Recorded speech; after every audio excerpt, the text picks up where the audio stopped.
ವೀರಶೈವ ಲಿಂಗಾಯತ ಸಂಘಟನಾ ವೇದಿಕೆ ವತಿಯಿಂದ ದೆಹಲಿಯಲ್ಲಿ ನಡೆಸಲು ಉದ್ದೇಶಿಸಿರುವ ವೀರಭದ್ರ ವರ್ಧಂತಿ ಮಹೋತ್ಸವಕ್ಕೆ art of living Shri Ravishankar ಗುರೂಜಿಯವರನ್ನು ಆಹ್ವಾನಿಸಿ ಕಾರ್ಯಕ್ರಮದ ಬಗ್ಗೆ ಚರ್ಚಿಸಲಾಯಿತು.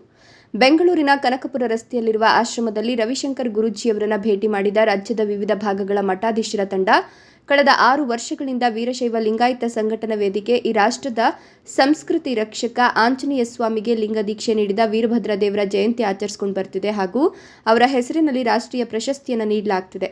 ಈ ಬಾರಿ ರಾಷ್ಟ್ರ ರಾಜಧಾನಿ ದೆಹಲಿಯ ಭಾರತ್ ಮಂದಿರದಲ್ಲಿ ನಡೆಯಲಿರುವ ವೀರಭದ್ರೇಶ್ವರ ವರ್ಧಂತಿ ಮಹೋತ್ಸವ ಆಚರಿಸಲು ನಿರ್ಧರಿಸಲಾಗಿದೆ. ಆದ್ದರಿಂದ ತಾವುಗಳು ಸಾನ್ನಿಧ್ಯ ವಹಿಸೋದ್ರೊಂದಿಗೆ ಅಗತ್ಯ ಮಾರ್ಗದರ್ಶನ ಮಾಡಬೇಕು ಅಂತ ಕೋರಿದ್ರು. ಇದಕ್ಕೆ ಪ್ರತಿಕ್ರಿಯೆಯನ್ನ ರವಿಶಂಕರ್ ಗುರೂಜಿ, ನಮ್ಮ ಪುರಾಣ ಇತಿಹಾಸದಲ್ಲಿ ವೀರಭದ್ರ ಸ್ವಾಮಿಗೆ ವಿಶೇಷ ಧಾರ್ಮಿಕ ಹಿನ್ನೆಲೆ ಇದೆ. ಬಹುತೇಕ ದೇವಾಲಯಗಳಲ್ಲಿ ವೀರಭದ್ರನ ಮೂರ್ತಿ ಇದೆ ಎಂದ ಅವರು, ಸ್ವಾಮಿಯ ವರ್ಧಂತಿ ಮಹೋತ್ಸವ ಆಚರಣೆ ಮಾಡ್ತಿರೋದು ಸಂತಸದ ಸಂಗತಿ ಎಂದರು.